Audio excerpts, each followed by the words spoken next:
And so what I've got here is a standard Google Doc. So anyone can open a Google Doc and start editing it. And I've got one I built earlier here. And as you can see on the right-hand side, I have something called the Grackle Docs add-on. And you can add this in very easily. You can go to add-ons here. I've got a whole bunch of them, but you can say get add-ons.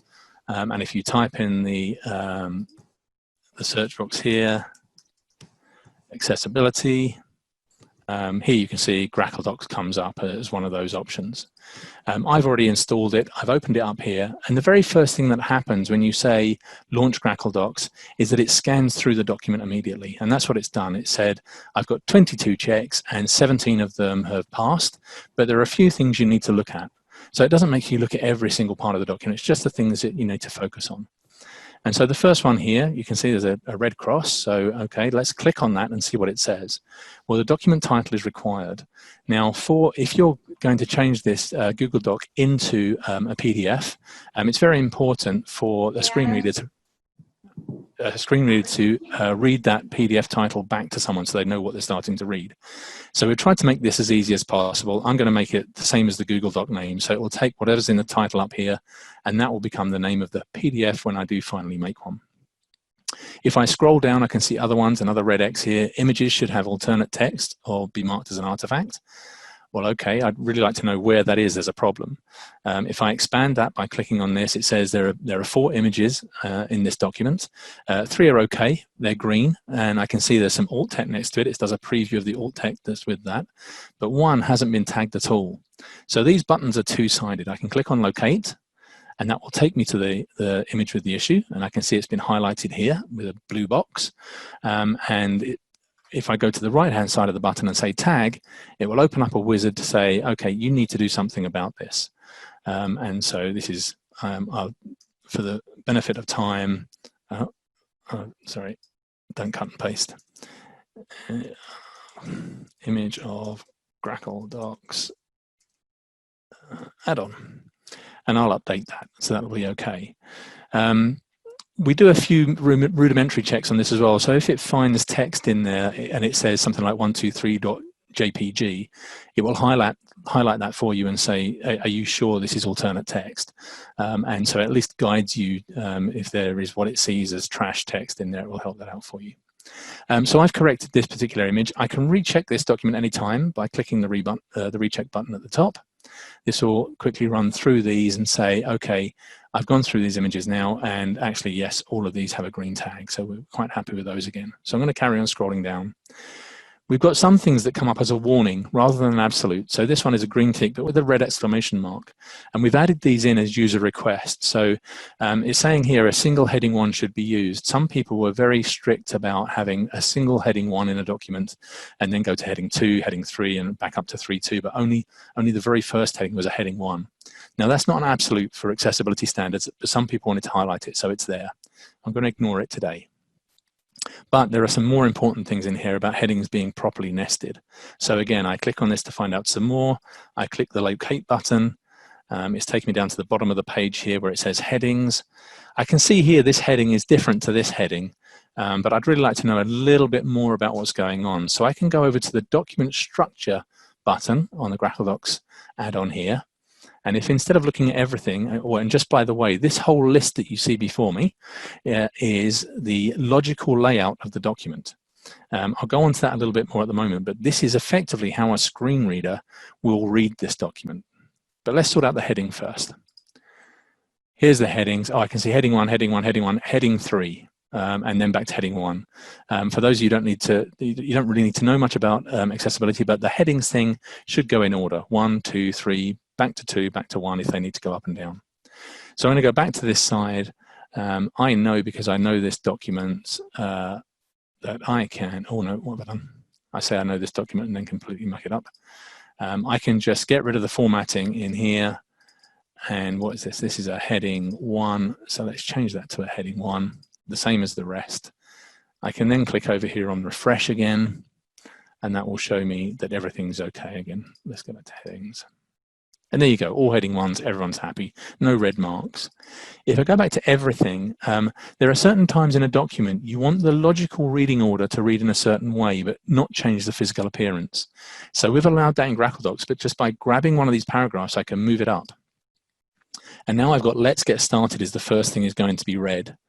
And if you see on the document here, actually, let's get started is the second thing still. But I'll show you in the PDF that I created at the end that we've actually changed the logical reading order. Okay, so I'm going back to recheck my documents now. I'm happy that I've sorted the headings.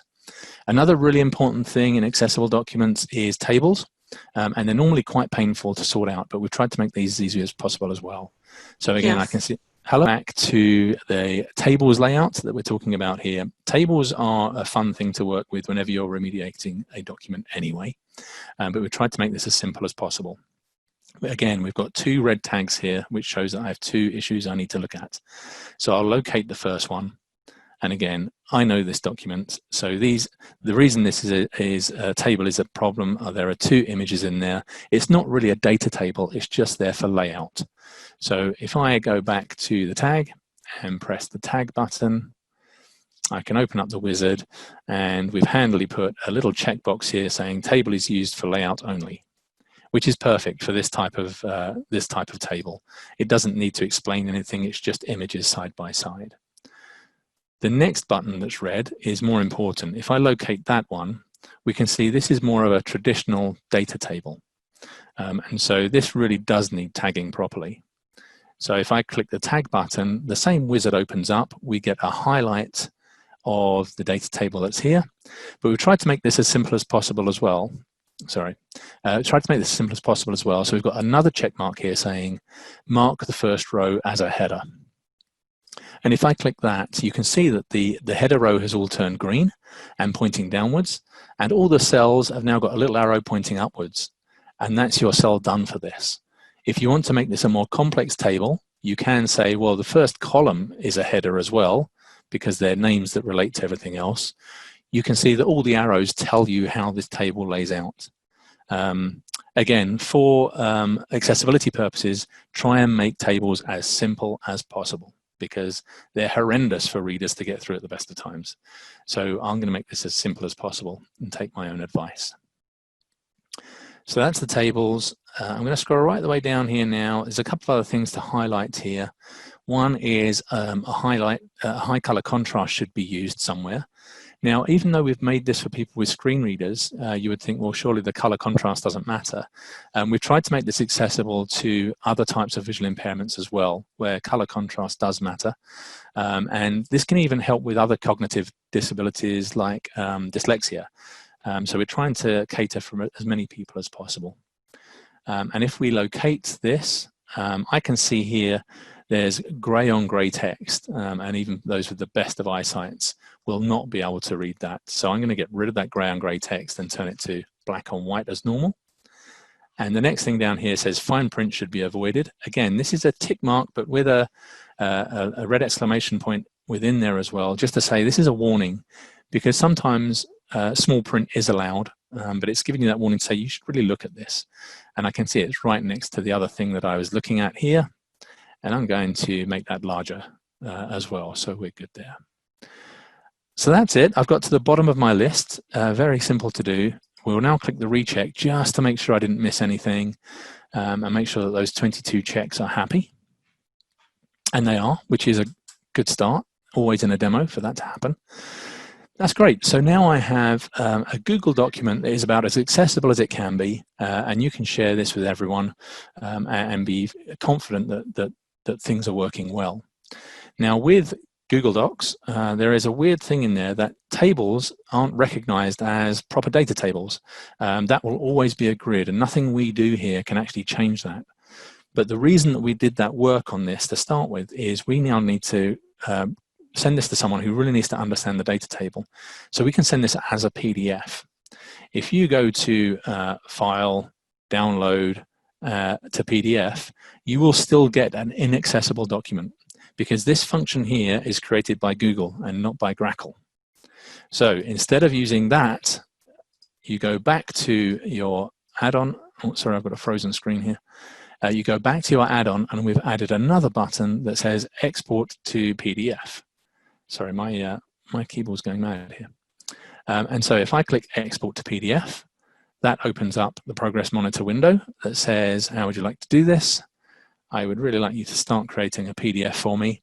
That goes off, it collates the information that we've added to the Google document, combines it all together, and then uses our PDF generator to send back a PDF to you. So if I view that from here, here we should see on your screen a nice PDF file. So that's our PDF. Well, let's just double check that this actually does have tags in it as you would expect. So I'm going to download this to my desktop, and I will open this up in Acrobat. So just bear with me, I'm on another screen opening this up,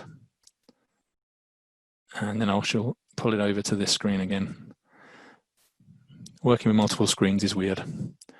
Okay, so hopefully if I pull this over, this is now the PDF opened in Acrobat, and I can open up the side panel in Acrobat here, and it gives me some more symbols here, and one of those is the tag symbol. So I can actually look at the tags that are sitting behind this document.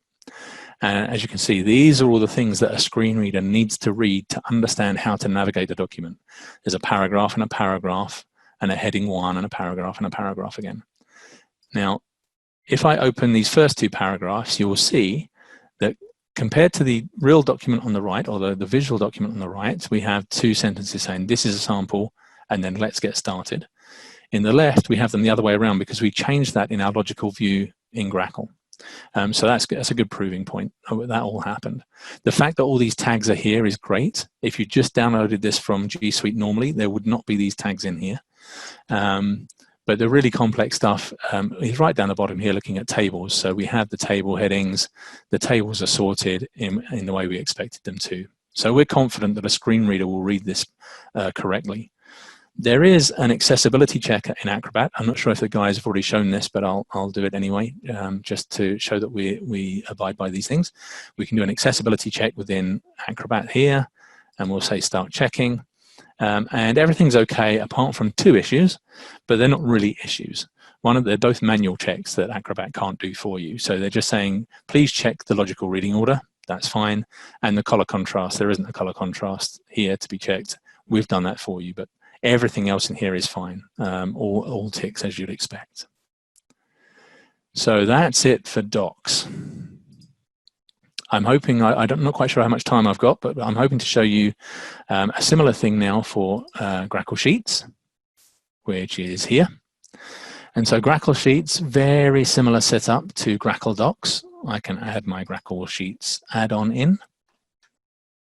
And I need to authorize this because I haven't used this today. And let's open that as me. Jeff, you have 15 minutes, so you have plenty of time. Oh, great. Okay. And here we go. You can see that familiar look. The Grackle Sheet add-on has opened on the side. It's doing the same thing when you opened up. It scans through the document to start with. And Sheets, it just has a few different checks that it will do. And so I'll still do the same way. There's only 13 checks here, but they're all important. And if I look at the first one that has an X next to it, it's that sheet names should be descriptive. So if we look down at our sheet name here, it's called Sheet 1. And if you were a blind person using a screen reader, someone shouting Sheet 1 at you probably doesn't help you very much.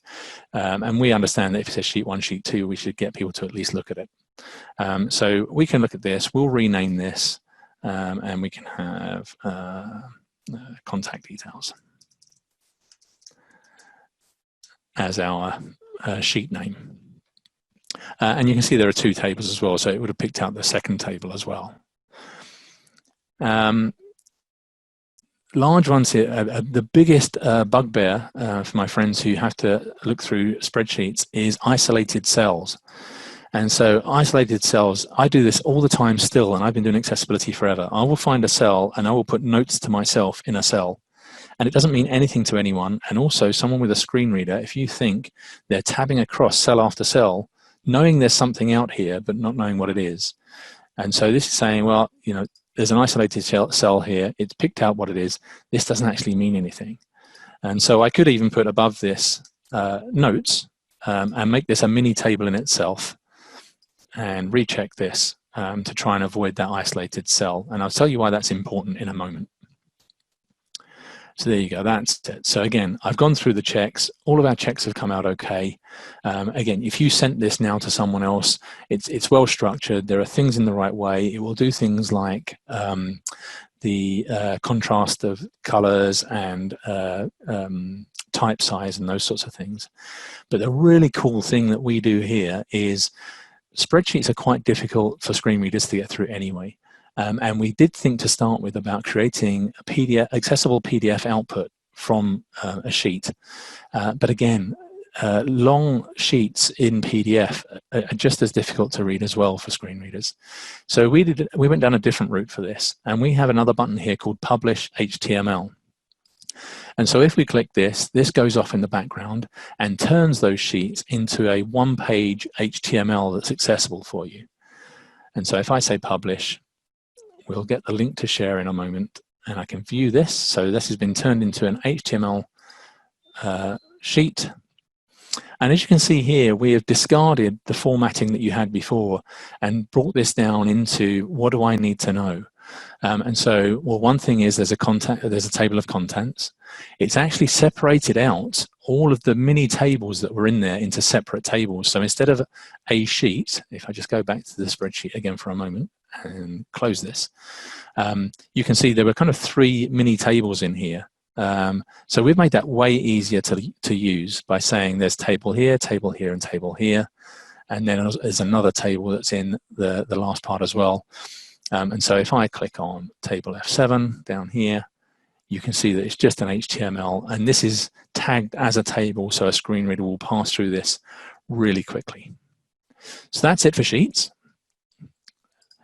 I'll certainly go for questions now or at the end, but if we're going through this, I might as well just jump straight into Slides for you, as it's the last of the add-ons for you to look at.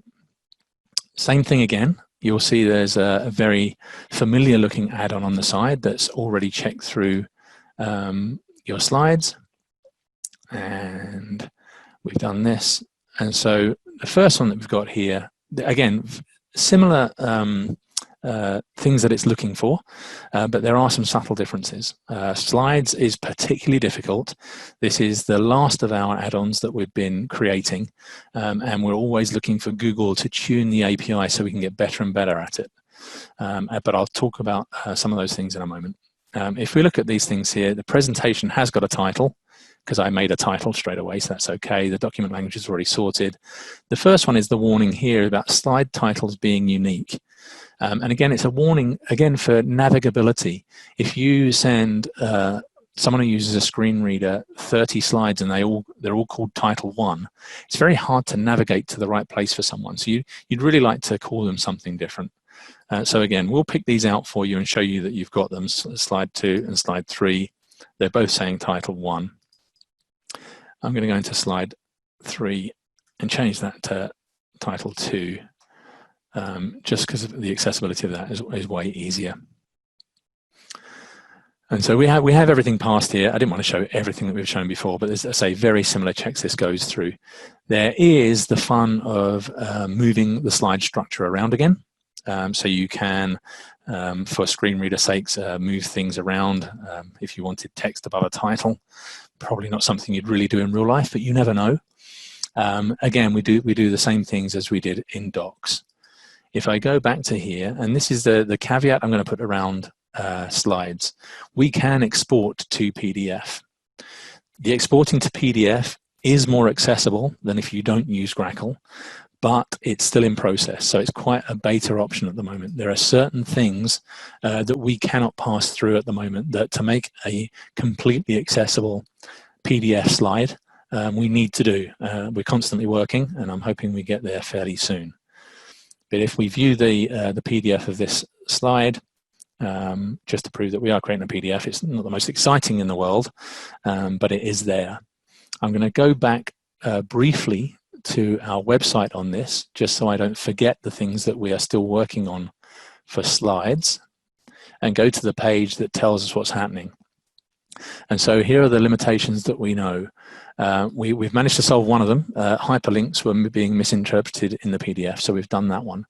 But there are certain things that at the moment we're still lacking. So table tacking is not exported to PDF. The list tags are not being exposed to PDF, and the alt text is not being exported. And embedded videos might take a little while, but we know a lot of people are embedding videos, so we need to work our way through that. It's a problem with large data as soon as you start embedding videos, but we will get there. But I just wanted to make sure that we're not overselling this. In slides, there are some things we still need to work out. And so that concludes the kind of the viewing of this. Really happy to take any questions that are on. The one thing I wanted to point out as well, we've thrown out a really cracking deal for any educational institutes who want to use this. It's $500 a year, unlimited access, unlimited users, unlimited PDF, unlimited HTML, unlimited everything for $500 a year. So we've tried to make it a complete no-brainer. And you can either come to us or to Shane or the group and work out how to get it, because we'll be really happy to get all you new guys on board. But anyway, if there's any questions, I'm going to turn the screen sharing off now so you can absolutely. And in fact, another really good thing I didn't mention as well is that I'm on the board of a charity with the CEO of Daisy. And Daisy are the guys that create the EPUB standard. And we have a great endorsement from them that even though we haven't gone down the EPUB route, if you use Grackle Docs and run through the add-ons as we do, and then output to EPUB via Google, you're going to have something that's about 98% accessible. It was a byproduct of what we did. I think because we architected it well, it's actually come through. And his wife is a professor and uses it all the time to create EPUB booklets. So I forgot to mention that earlier.